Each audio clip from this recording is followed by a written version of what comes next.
Hello everyone, welcome to another episode of TCG Talk, back today with another video. In today's video, I wanted to kind of go over, as I'm going through the Battle Hardened tomorrow, I'm going to end up playing Axis Dory. Like I said in my previous video, I'm switching from Viscerai to Dory. I've been playing with Dory a lot, in the last couple weeks, specifically in the Fab Discord and with a couple of my buddies and like testing different decks and things of that nature. So I want to kind of go through a video stating like what I at least how I at least perceive certain matchups, and this isn't I'll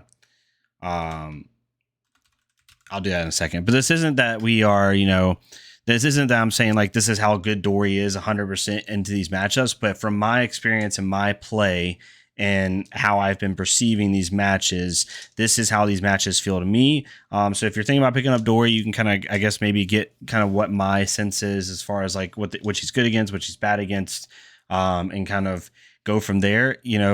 Like I said, this is from my opinion and my experience as a player, not necessarily like the heroes in a nutshell, because heroes are being played differently, and I'll kind of get into that as time goes on. So we're gonna have five kind of sections here. We're gonna have like a feeling great section, right? I feel really good going the matchup. Like I have to kind of like mess up to lose, in my opinion. And overall, just feeling really good, feeling okay about the matchup. Like I feel favored, but there is a chance, for some mistakes and things to go wrong and lose the match. My third one is not sure. Like either I haven't played the matchup enough, or I'm just not, really sure, just based off my matches that I have been. It's kind of like you're 50-50, you're just kind of unknown. The next one is going to be tough.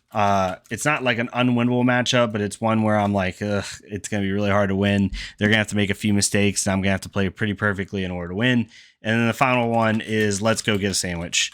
So this one is like, if I get this matchup, like I'm going to play it out because I'm a competitor, but it's basically like, I concede, let me go get some food because I'm probably not winning this match. We're going to get right into it. Again, this is for Dorinthea. If anyone hasn't watched my previous videos, you can go back and look at my Dorinthea Axis Dory deck tech. But again, this is me using the Axis build, not the Dawn Blade or Saber build. So keep that in mind as we're going through this. The first one is Kano. Kano is going to be tough. I don't think Kano is unwinnable. It's very, very, very hard.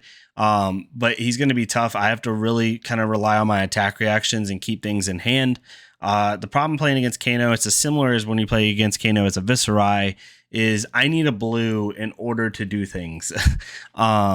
So I have to commit resources a lot in order to do certain things and attack in certain ways and really get like my Blade Runner turns off, Gallantry Gold, stuff like that. So for Kano, like he can let you dump your hand and then ping you for 12 Arcane and then hit you again and kill you the next turn. So for me, it's really relying on like my first axe and like really making the most of that, putting Outlet Skirmish down and attacking with the axe for 5, forcing decision making when I still have 2 cards in hand, maybe 2 resources floating, and I'm able to block out some of his arcane. I run full AB4 against him. I'm not taking the chance. I'm sorry. I'm not running AB3. I'm running AB4 so I can really take out some of his stuff, really play a grindy game, and force him to have to make really good decisions. But overall, it's gonna be a really tough matchup, just to be completely honest. For Dash, this is in the sense of boost dash, and like the control dash really isn't a thing right now in Blitz. So I'm talking in the sense of like boosting every freaking turn, every freaking card for the most part, right? Using that shotgun. I'm feeling really great about the matchup. Once I see a dash doing that, I perceive what they're doing, right? Are they either like pretty aggro, but not like, YOLO aggroing me and they're just boosting on key turns and stuff like that? If it's that, I just value block. I force them to have to block with some cards, get rid of their equipment early, and then just outvalue them, in my opinion. If it's a couple dashes I have played, even good ones that like boost every single card, and they're just trying to push damage like a crazy person, and they're using Teklo Foundry Heart all the time, I'm just gonna deck them out.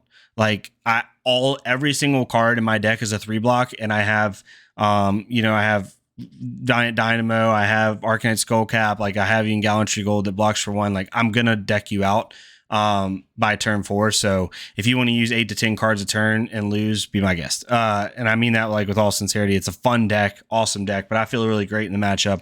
I don't think I've lost to a dash yet, and I've played a decent amount of them. Azalea is more of like, I guess it's not sure because I've only played like one Azalea, but I feel okay in the matchup as long as she doesn't get crazy dominate early and like a crazy 3 of a kind turn. I'm feeling pretty good about the matchup. I can outvalue really well. I still can block out her dominates with my steel blade shunts and my sink belows. Overall, just feeling really good about it, to be honest.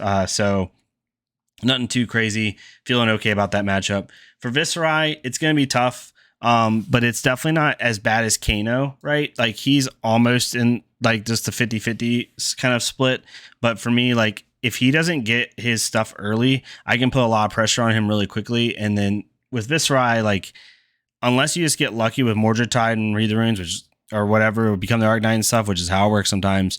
Like if you can get him to turn 2 or 3 and he really hasn't like popped off and made a ton of rune chance, then it's going to start to be tough for him because he's going to have to start blocking me out. And with Viserai, like you don't want to give up 2 cards from hand because it's just not a good day for you. So with Viserai's, I would say like I'm like a 45-55 right now, at least with my games. So it's definitely not favored, but it's not like concede, go get a sandwich bad for me. For Kasai, you can agree or disagree with me. I'm feeling okay. Both Kasai and Dory have different, similar like play styles, but different win conditions. With Kasai, with me, it's just value blocking her out, not letting her make copper early, and then applying pressure with my stuff. I push more damage than Kasai does from turn to turn on average. It's just how it is. Like the axes get that +1 buff, gallantry gold, stuff like that. It's just better value like attack wise. So if I can prevent her from making copper, I'll outvalue her in the end. So overall, I feel good about that matchup. Caverdine's in the not sure. Like I've never played a Caverdine this season. KO's in the not sure category only because KO's a 50-50. Like if he high rolls and hits you for 20, like you're dead. If he low rolls, you win. It's literally a 50-50 type thing. Like it's just like how playing KO is a coin flip, playing against him is a coin flip. For Benji, I'm feeling okay. I'm feeling good. I have a law block. I have Valiant Dynamo. I have Arcanite Skullcap, right? I can, arsenal my defense reactions. I can put a lot of pressure with my own stuff. Overall, I'm feeling pretty decent about the matchup.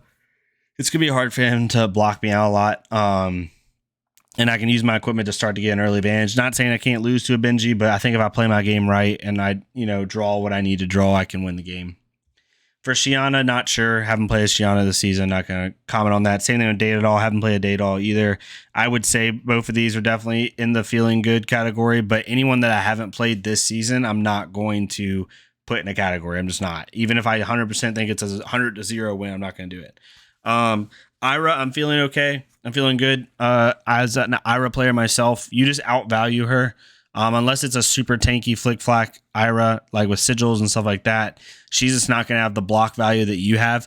Both Ira and Dorinthea can play off 2-card hands, but Ira has less 3-card blocks. So it just comes down to who outvalues who. In my opinion, Dorinthea outvalues Ira. The mirror is not sure. It's 50-50. It just depends on which one. In terms of Dawnblade, I think I win personally. Like people disagree with me, but I value my blocks better than Dawnblade does.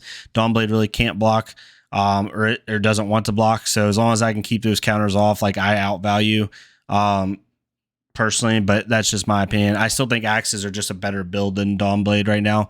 But that's neither here nor there. And then Sabers isn't just as popular. I haven't really played as Sabers in Blitz, so not as big a deal. For Reinhardt's hard, man. So Reinhardt's the hardest one on this list because it's similar to KO. It's like every freaking brute. Like if he hits his triple intimidate turns, it's not fun. He's at the bottom of feeling okay, but he's also in the not. I'll put him in the not sure solely because like there's games where I freaking have destroyed Reinhardt's because they don't get the intimidates they want, or they miss like a discard trigger or something like that, and it's just bad for them. But there's also games where I get hit for 15 to the face and only have 1 card in hand.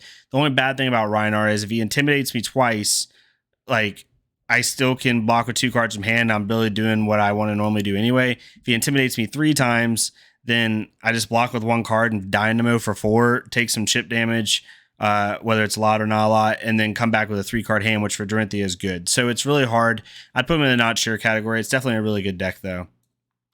For Bravo, I'm feeling okay. Personally, I've only played against 1 Bravo, but Bravo is just a little bit harder right now because I don't know. I just think I can block pretty well. He's gonna have to get really consistent dominate in order to get me off, and even then, I can do Steel Blade Shine. I have Dynamo. I have Skull Cap from behind a little bit, so there's ways to get around like his big arching attacks. But overall, I think I'm feeling pretty decent about it. For Katsu, feeling great. Like Katsu's just not as good in this meta. Oldheim, Oldheim's so hard. I'm gonna put him in Let's Go Get a Sandwich category. I've beaten an Oldheim so far this season. I've beaten 2, but it was because they misplayed. It was not because I played right. I just can't push enough damage right now to beat an Oldheim. Crown of Siege is just stupid card that shouldn't be in the game, but that's besides the point. Especially in Blitz, definitely shouldn't be in the game. The only way an Oldheim loses in Blitz, in my opinion, is either you have a Viscerai that gets stupid Rune Chance early and just pops off, or he misplays. That's my opinion. I just don't understand what other deck other than a Viscerai like OTK, like off aggro OTK beats him. And then Kano can a little bit depending on how it goes, but overall it's just not a good matchup. Lexi, it depends. Most of the Lexis I'm seeing are like the Lightning Lexis. I feel good. I can value block really well on the Lexis. I haven't played a lot though. I've only played like 1 or 2 Lexis. So for Briar, I'm feeling good about Briar too, personally. I think Briar is really good in this build and can do a lot of oppression, but I can block for 6 to 8 a turn right now pretty consistently while still having my own turn. So overall, like I think I just outvalue her because she doesn't want to block. So the second she starts blocking, I start winning. That's just how it works. So that's how I see it. For Valda, it's tough. It's not sure. I really don't know. It's kind of, it's just something I haven't played very much a lot, so I don't have a comment on it. Icelander has actually been tough for me. I've played a couple really good Icelanders. That fire breathing E-Pot build that just slows, it's like a slow burn, no pun intended. It's just really, really crappy. A really good Icelander gives me a lot of issues because I have to use a blue again to do anything, so they can hit me with Amira's Scolding, and all these different things, like a blue Voltic Bolt. Storm Showers into a blue Voltic Bolt and then into a snapback. Like they just have really good turns that they can do. That's pretty nutty. So it's really, really tough against Icelander. Prism, I'm feeling really great. Not because Prism and CC is really crappy for Dorinthea, right? But in Blitz, you're mostly seeing, I've seen a couple, like I've seen more Prisms this season than I had last season. It's all been the Herald's build, and I just outvalue, in my opinion, to them. So overall, no issues there. Bolton, not sure. Haven't played a Bolton this season, so I'm just going to put him in the not sure category. Chain's a little difficult, but overall, I'm feeling okay against Chain. It's not like insane, but I do feel like I outvalue Chain. Hopefully, I can just like get him pressure early before he gets a lot of blood debt stacked up and can really push over the top. But having all those 3 blocks, having Skull Cap, his Husk doesn't do as much if he even runs Husk against me. Just not as crazy against me. So overall, not that big a deal. For Levia, I'm feeling great. I've only played 1 or 2 Levias, but overall, like, I haven't had any issues with them. So it's really that. So overall, my biggest tough matchup is Oldheim. It's literally a near auto loss unless they mess up. The Wizards in general are really hard because I need to pitch a blue to do what I want to do in Viscerai. So like the top decks, right? And I think that's where most people are putting Dorinthea, is like in that tier 1.5 level. Like I said in my one video where I talked about the deck tech, or the deck that I was building, I'm not playing Dorinthea because I think it's the best deck, especially Axes. I'm playing it because it's really fun, and it is still a really good deck. I think it's a tier 1.5 deck. I like Dorinthea right now. Like this tier list that I'm showing you is basically upside down right now, where like this is the best deck. These are the next wave of decks, right? These are like the top 4. So for me, it's like I'm like right here. Dorinthea is like right there, right? So that's how I see it. I know some people would say Dawnblade is better in Blitz, and that's fine. You can have that opinion. No worries. I'm not going to call you wrong or right. I just prefer the Axis build. I think it's more valuable. But yeah, so this is what I'm going to be doing, going into Battle Hardened. I'll let y'all know it's tomorrow. I'll let y'all know how it went. I'll go round by round. I'll talk about kind of the matchups and what happened, good, bad, or indifferent, just for fun. I'm really looking forward to it. It's Blitz. So like, I want to win. I want to be competitive, but I also want to have fun with the game and just enjoy the event and the convention. But yeah, hopefully y'all enjoyed this. If you want to leave a like, comment, subscribe, you can. If not me, go to someone else and leave one on them so we can get more people seeing this game. And I'll see y'all next time on TCG Talk. Thank y'all so much.